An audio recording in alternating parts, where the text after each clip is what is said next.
So well guys, आप सभी को मालूम होगा कि हीरो ने अपना न्यूली प्रोडक्ट इंडियन मार्केट के अंदर लॉन्च कर दिया है। और मैं न्यूली प्रोडक्ट क्या बोलूँ, एक तरीके से कह सकते हैं कि सेगमेंट किलर जो है वो लॉन्च कर दिया है खुद के सेगमेंट में। तो सेगमेंट में इवन इसके नीचे के सेगमेंट में भी, और अगर इसके ऊपर के सेगमेंट में भी देखोगे ना, तो बहुत ही ज़्यादा फेबुलस चीज़ें जो है वो आपको मिलती हैं।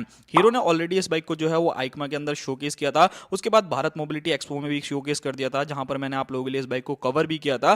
बट आज की वीडियो में हम लोग जानने वाले हैं कैसी प्राइसिंग रहने वाली है, क्या फीचर्स आपको ये बाइक ऑफर करती है और किन लोगों को ये बाइक लेनी चाहिए अगर आप इसके कंपटीशन में देख रहे हो। तो सबसे पहली चीज लुक्स एंड डिजाइन के बारे में बात करते हैं। अगर आप इस बाइक के लुक्स और डिजाइन को देखते हो तो डेफिनेटली हीरो ने कहीं से कहीं तक भी कमी जो है वो नहीं छोड़ी है। चाहे आप इसकी फ्रंट लुक चेकआउट कर लो, बहुत ही ज्यादा फेबुलस है। साइड लुक भी जो है वो काफी कमाल की रहने वाली है और बैक लुक भी जो है वो काफी ज्यादा अच्छी देखने को मिल जाती है। सो आप मुझे कमेंट सेक्शन में जरूर बताना कि आप लोगों को इस बाइक की लुक्स और डिजाइन कैसी लगी, कैसी नहीं। अब यहाँ पर बात करते हैं इस बाइक के सबसे पहली चीज के बारे में, यानी कि इंजन। जी हाँ दोस्तों, इस बाइक के अंदर जो आपको इंजन देखने को मिलता है वो 249 सीसी का single cylinder liquid cooled FI BS6 complaint engine है। अब कहने को तो ये एक 250 सीसी की बाइक है। अब यहाँ पर अगर आप लोग देखोगे इसकी कैटेगरी के हिसाब से तो मोस्टली सारी बाइक्स में आपको 26-27 bhp के आसपास में ही पावर मिलता है। सिर्फ और सिर्फ एक KTM ड्यूक 250 है जिसके अंदर आपको 31 bhp मिलता है। बट भाई हीरो ने क्या अपना दिमाग लगाया है, इनके इंजीनियरों ने क्या ये इंजन बनाया है कि आप लोगों को इस बाइक के अंदर लगभग 30 bhp का मैक्सिमम पावर और 25 न्यूटन मीटर का टॉर्क जो है वो देती है, जिसके अंदर आपको एक 6 स्पीड का गियर बॉक्स भी मिलता है। सो भाई लिटरली हीरो ने जब इस बाइक को अनवील किया था ना, तो मैं भी काफी ज्यादा शॉक्ड हो गया था कि भाई इतनी ज्यादा पावर, इतने सारे फीचर्स आप लोगों को ये बाइक ऑफर कर रही है, जो कि शायद ही कोई और 250 सीसी की बाइक जो है वो ऑफर करे। और स्पेशली इस बाइक का प्राइस,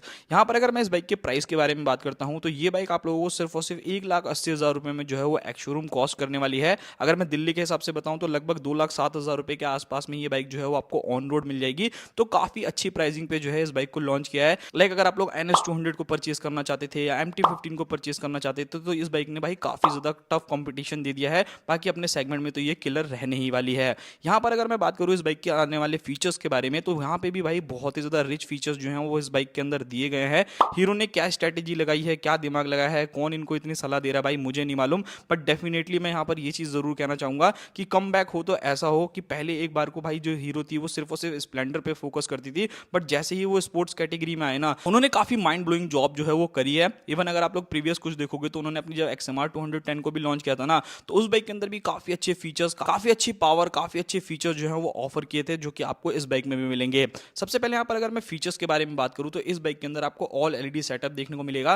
मतलब एक भी चीज इसकी जो है ना वो हेलोजन नहीं मिलने वाली। चाहे आप इसकी हेडलाइट चेकआउट कर लो, इंडिकेटर चेकआउट कर लो, इवन बैकलाइट भी देखोगे तो प्रॉपर आप लोगों को ऑल LED सेटअप के साथ मिलती है। यहाँ पर बात करी जाए तो आपको LCD डिस्प्ले इस बाइक के अंदर देखने को मिलने वाली है। उसी के साथ हैजार्ड लाइट, 11.5 लीटर का fuel tank, slipper clutch, dual channel ABS, Bluetooth connectivity, USB charger जैसे फीचर्स भी जो हैं वो इंक्लूड किए गए हैं।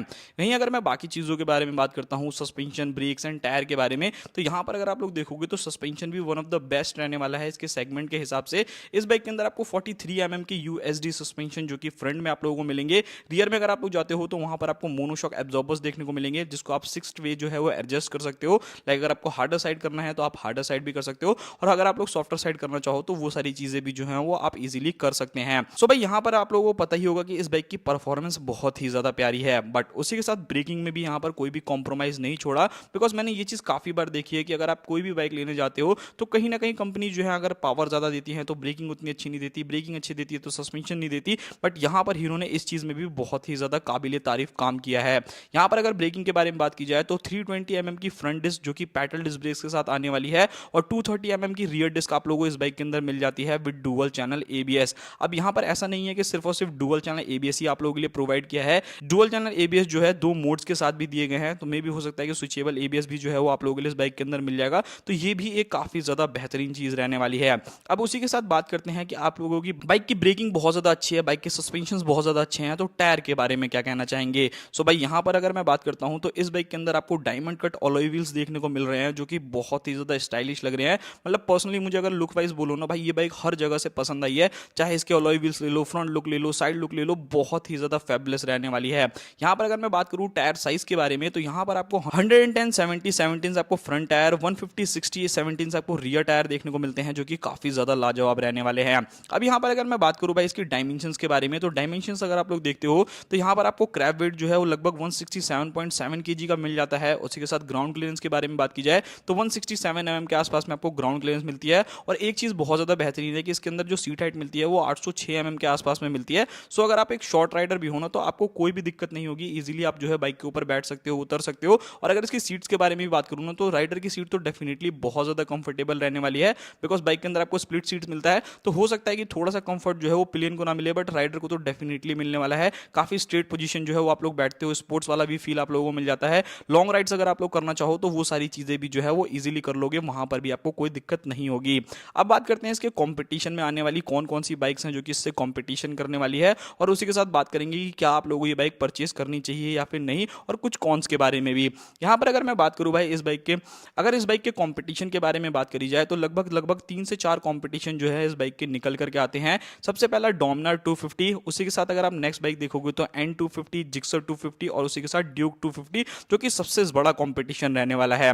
अब अगर इसके कंपटीशन के बारे में बात करूं तो काफी अच्छी चीजें ऑफर तो जरूर करते हैं, बट इसके जैसे पावर, इसके जैसे फीचर्स ना शायद ही आपको कोई और बाइक ऑफर करे। इवन अगर आप ड्यूक 250 को भी देखते हो तो उसके अंदर आपको 31 bhp का पावर मिलता है। सो यहाँ पर अगर आप लोग पावर फिगर्स देखोगे ना तो सिर्फ और सिर्फ 1 bhp जो है वो आप लोगों को ज्यादा देखने को मिलेगा ड्यूक 250 के अंदर। ये सारी चीजें जो है वो आप लोग देखिएगा। बाकी अगर मैं इसके थोड़े बहुत प्रॉब्लम्स के बारे में बात करूं जो कि मुझे लगती है बहुत ज्यादा नहीं है, हर बाइक के अंदर कुछ ना कुछ प्रॉब्लम्स रहती है। लाइक यहाँ पर अगर आप लोग इसका फ्यूल टैंक देखोगे ना तो वो काफी हद तक आपको छोटा मिल जाता है। 11.5 लीटर का ही फ्यूल टैंक जो है इस बाइक के अंदर है। सो भाई यहाँ पर अगर आप लोग माइलेज के देखोगे ना तो जो माइलेज इस बाइक की रहने वाली है लगभग 38 किलोमीटर पर लीटर के आसपास में जो है वो एक्सपेक्ट करी जा रही है। तो आप लोगों को डेफिनेटली अगर आप इस बाइक से लॉन्ग टूर करने जाओगे ना तो आपको बार बार जो है वो रिफ्यूल जो है वो डेफिनेटली कराना पड़ेगा। तो ये एक मेरे को थोड़ा सा ड्रॉबैक लगा। और उसी के साथ अगर मैं सेकंड ड्रॉबैक के बारे में बात करूं तो वो रहने वाला है इस बाइक का वेट। अब अगर आप लोग ड्यूक 250 को देखते हो या जिक्सर को देखते हो तो वो इससे काफी हद तक जो है वो लाइट वेट रहने वाली है।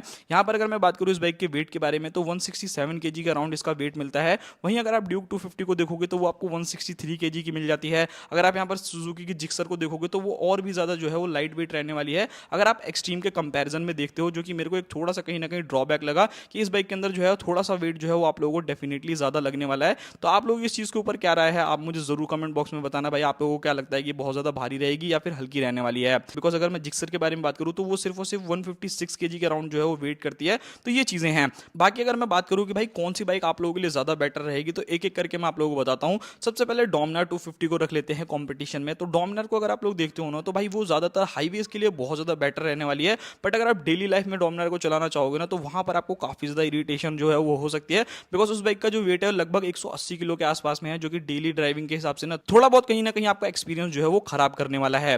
वहीं अगर मैं N250 के बारे में बात करूं तो वो भी बाइक काफी ज्यादा बेटर है। बट डेफिनेटली अगर आप एक्सट्रीम से कंपेयर करते हो ना उस बाइक का तो पावर के मामले में वो कहीं ना कहीं थोड़ी सी पीछे रह जाएगी। तो ये एक थोड़ा सा ड्रॉबैक जो है वो हो जाता है भाई उस बाइक के लिए। उसके अंदर आपको 6 स्पीड का गियर बॉक्स भी नहीं मिलता। फीचर्स डेफिनेटली एक्सट्रीम से बहुत ज्यादा मिलेंगे। बट यहाँ पर अगर आप पावर वाइज अगर कोई बाइक चाहते हो ना तब तो आप एक्सट्रीम की तरफ चले जाओ। और अगर आप लोग फैमिली पर्पस के हिसाब से देख रहे हो तो N250 आप लोगों के लिए थोड़ी सी ज्यादा बेटर रहेगी। वहीं कुछ लोगों के लिए भाई अगर आप लोग स्मूथनेस से, रिलायबिलिटी से बहुत ज्यादा प्यार करते हो कि नहीं भाई मेरे को एक बार बाइक चाहिए, बाइक का इंजन स्मूथ होना चाहिए, लॉन्ग टर्म के लिए यूज करनी है, वेट भी कम होना चाहिए, तो उस कंडीशन में जिक्सर 250 एक ज्यादा बेटर ऑप्शन रहने वाली है।